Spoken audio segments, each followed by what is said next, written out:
Delta மாவட்டம் கிழக்கு பகுதியிலிருந்து வந்த விவசாயி அந்த வாட்டர் வாரியை சொன்னதுக்கு சொல்கிறாரு, நீர் அமிழ்தம் தான், நான் மறுக்கலை.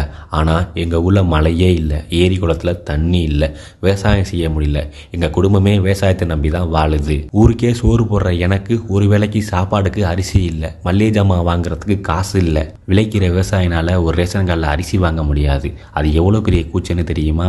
எனக்கு 3 குழந்தைகள் இருக்காங்க. அவங்க வெறும் கஞ்சியை குடிச்சிட்டு தான் வாழ்ந்துட்டு இருக்காங்க. அவங்க சாப்பிட்டதுக்கு அப்புறம் நீங்கள் அமிர்தம்னு சொன்னீங்களே தண்ணி, அதுதான் உணவாக நினச்சி நானும் என் மனைவியும் குடிச்சிட்டு இருக்கோம். அதுவும் இல்லைன்னா அவ்வளோதான். அப்புறம் அது மட்டும் இல்லை சார், என்னோட 3வது மகனுக்கு 7 வயசு ஆகுது. அவனுக்கு இயற்கை மீதும் மரம் நடுறது மீதும் ரொம்ப ஆர்வம்.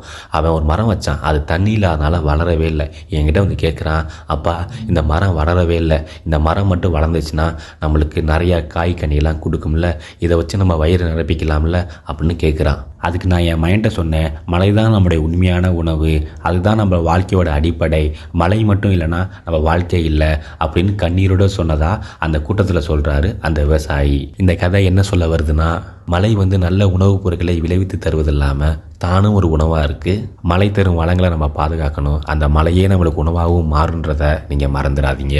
இந்த கதை சொல்லும் திருக்குறள் என்னென்னா, துப்பார்க்கு துப்பாய துப்பாக்கி துப்பார்க்கு துப்பாய தூவும் மழை.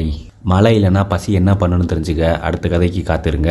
அமிழ்தம்னா என்னன்னு தெரிஞ்சுக்கிறதுக்கு பின் கதையை போய் பாருங்கள். திருக்குறள் கதையை பற்றி தெரிஞ்சுக்கணுன்னா என்னையை ஃபாலோ பண்ணுங்கள்.